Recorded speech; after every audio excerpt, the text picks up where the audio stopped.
Brett Waltemath of Star Watch Media here with the president of the UFC, Dana White. Dana, Oliveira versus Lentz. The Pennsylvania State Athletic Commission has ruled no contest in that bout. What was your reaction to hearing this news? You were very verbal post-fight. I think they're the best athletic commission in the country. I think that there's nothing wrong with people saying we're human beings and we made a mistake. I don't care if you're a referee, if you're a judge, or whatever it is, even the athletic commission themselves. We make mistakes. Why should your mistake penalize the fighter? You know, you guys are professionals. You're human beings. We all get it. There's nothing wrong with saying, oops, we made a mistake. And that's the way Pennsylvania looks at it. And I think it makes them the best. And when I say the best, by far the best athletic commission in the country. What other state athletic commissions impress you, and which ones around the country do you feel need work to be polite? That is a funny question. There's no way in hell I would answer that question. I can just tell you this. I can tell you that Pennsylvania is by far the best. And, you know, as far as mixed martial arts go, there's a lot of work that needs to be done as far as the judging and officiating goes. Let's talk about Nate Marquardt's suspension. You stated that you really have no sympathy towards him. There's a lot of fans that feel that you should give him a second chance, where you've stated that it's not a matter of a second chance, it's a matter of he's had multiple chances. What do you really have to say about that situation? And also, you've sympathized with Rick Story's situation, especially still fresh off his win over Thiago Alves. Right. Well, the thing is that for somebody to sit there and say, you know, oh, Nate Marquardt, this, that, the reason is because Nate Marquardt's a nice guy. He's sweet, he's nice, he's humble. You know, it's a lot easier to point the finger at Josh Barnett. He's abrasive, he's mean, he's rude. So it's easier to point the finger at Josh Barnett, but there's no difference. There's no difference. The only difference is when Josh Barnett's main event fell through, because of what he did, that company went out of business. We didn't go out of business that night, yeah. And I keep saying about people who have sympathy for Nate Marquardt. How about Rick Story? You know, Rick Story is a young up-and-coming guy, takes on Thiago Alves, beats him, and then jumps right back in for the opportunity to fight Nate Marquardt. And I don't think people realize how much work and sacrifice and everything goes in there.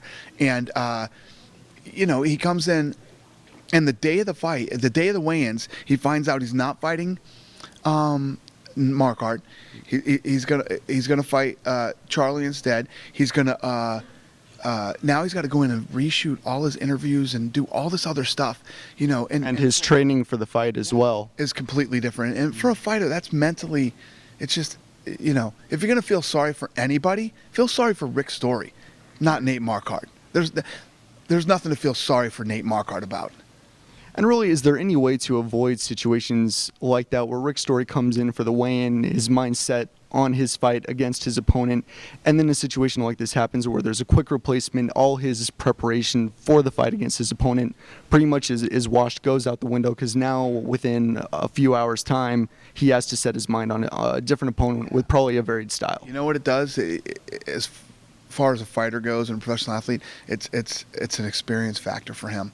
He's experienced this. He won't experience anything even close to that again. You know what I mean? Unless it's a big title fight and he's fighting for a world title and there's all this pressure and media and you know, all this stuff. But I mean, if you guys seriously, the guys that like to sit around the internet and the people that want to hit me on Twitter and all these people feeling sorry for Nate Marquardt, give me a fucking break. Right. Feel sorry for Rick Story. Right. He's the one that deserves your sympathy, not Nate Marquardt. Let's talk about UFC 132 between Cruz and Faber, the first UFC Bantamweight title fight. Is this another feather in the cap of the UFC? And also, just adding to it, the fact that Cruz and Faber have a very well-publicized dislike towards each other, does that even just kind of add to it for you, making it as part of the first Bantamweight, UFC Bantamweight title fight? Yeah, I think it does. And I don't think it's another feather in our cap. It's just a testament to how big this thing is becoming, and you know, to keep adding these weight classes.